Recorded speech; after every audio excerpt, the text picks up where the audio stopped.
I'm going to talk briefly about these two art movements that sprung up right at the end of World War I, which would have been about 1917, 1918, in Europe at the same time.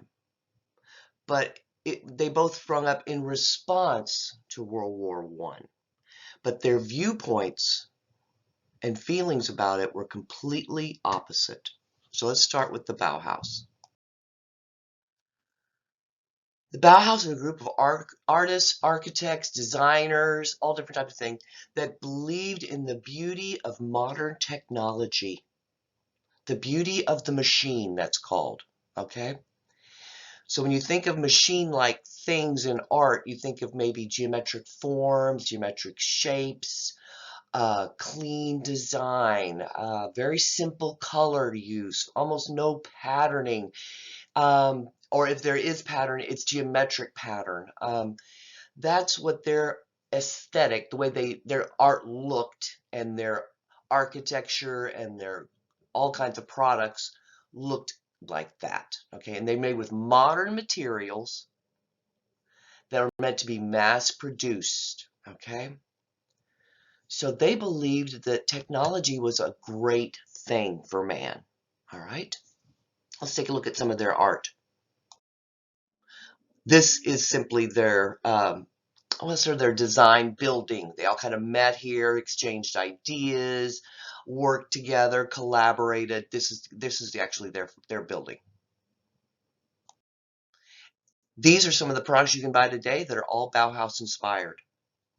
Almost all of your office furniture today is Bauhaus inspired. A lot of architecture is. This is an incredibly influential art movement. Here's some architecture, homes, interior and exterior, Bauhaus design. Here are office buildings and apartments that are Bauhaus inspired. Notice the geometric forms, modern materials of glass and steel, lots of glass and steel. Clean design, geometric shapes in the windows. That is Bauhaus, okay? The Dada were a group that were completely opposite in their viewpoint to modern technology. Dada means da-da, da-da, da-da. It means nothing. It's a nonsense word. They believed that modern technology led to the destruction and devastation of World War I with the invention of modern things like the tank, the machine gun, mustard gas, all of those new weapons of war. It led to the path of destruction. So they were against making anything. They were against modern technology completely.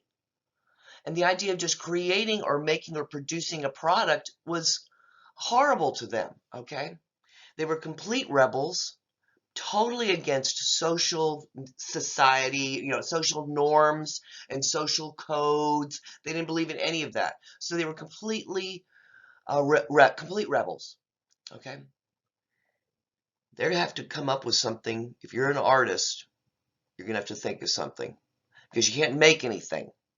Most artists produce something, a sculpture, a piece of jewelry, a painting.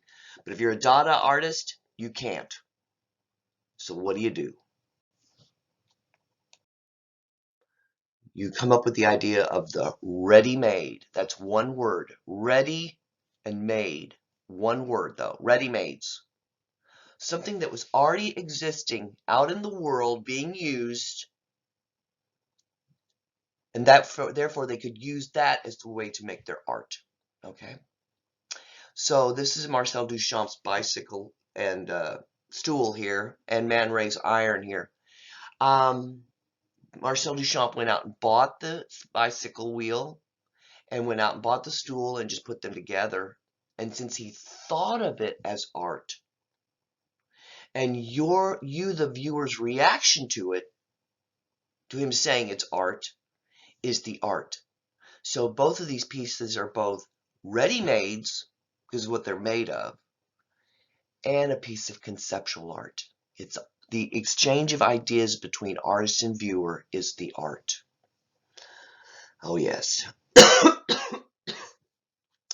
They also like to have a lot of humor in their work, which is hence why Man Ray's Iron's got nails in the bottom of it, so it's completely useless. These are some of the samples of some of their art, their actual artwork, this collage type of thing that doesn't really make a lot of sense. That is completely Dada. Or this is a performance art piece.